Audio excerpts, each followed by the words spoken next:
साखरेच्या निर्यातीवरची बंदी म्हणजे एकूणच साखर उद्योगाची आणि ऊस उत्पादक शेतकऱ्याची अवस्था अशी झालेली आहे की आई जीव घालीना आणि बाप भीक मागून देईना.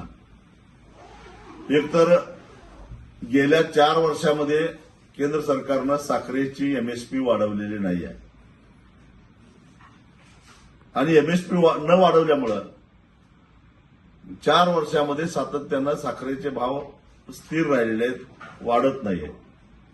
यावर्षी देशामध्ये साखरेचं उत्पादन घटलेलं ही गोष्ट खरी आहे. मग सरकार जर का साखरेची एमएसपी वाढवणार नसेल, जगाच्या बाजारामध्ये साखरेला भाव चांगला मिळत असेल, तर मग साखर कारखान्यांनी साखर निर्यात का करू नये आणि त्यालाही तुम्ही बंदी घालता, स्वतःही भाव वाढवत नाही. याच्या पाठीमागचं केंद्र सरकारचं लॉजिक काय आहे? पण त्याचा थेट परिणाम हा ऊस उत्पादक शेतकऱ्यांच्यावर व्हायला लागलेला आहे. खरं तर आमचं आणि साखर कारखान्यांचं भांडण आहे ते ऊसापासून तयार झालेली साखर आणि त्याच्या उपपदार्थातून आलेल्या पैशातून शेतकऱ्याचा हिस्सा जास्तीत जास्त मिळाला पाहिजे यासाठी आहे. पण साखरेचे भावच वाढले नाहीत, तर मग साखर कारखाने तरी काय करणार? आणि त्यामुळे आज परिस्थिती अशी आहे की देशामध्ये जवळपास 12,000 कोटी रुपयाची ऊस उत्पादक शेतकऱ्यांची देणी थकलेली आहे. राज्यामध्ये 3,000 कोटीच्या आसपास देणी थकलेली आहे. याला जबाबदार कोण?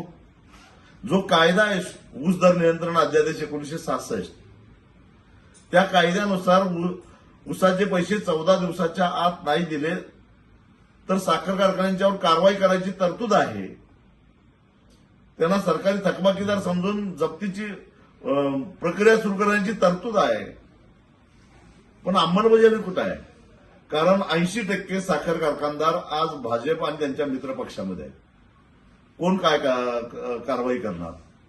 म्हणजे याचा थेट परिणाम साखर कारखानदारांचं सोडावं, ते काही साखरेचे पैसे मिळत नाहीत, साखरेला दर नाही म्हणून हात वर करतात, सरकार कारवाई करत नाही माहिती आहे. त्याचा थेट फटका बसतो तो ऊस उत्पादक शेतकऱ्यांच्यावर. एका बाजूला रासायनिक खताचे दर आकाशाला भिडलेले आहेत. आमचे पंतप्रधान शेतकऱ्यांना सांगतात की रासायनिक खताचा वापर कमी करा. दुसऱ्या बाजूला साखर कारखानदार पैसे द्यायला तयार नाहीत. शेतकऱ्यांनी काय करायचं? खरं तर हा जो सरकारचा निर्णय आहे तो मूर्खपणाचा आहे, भंपकपणाचा आहे असं मी म्हणेन.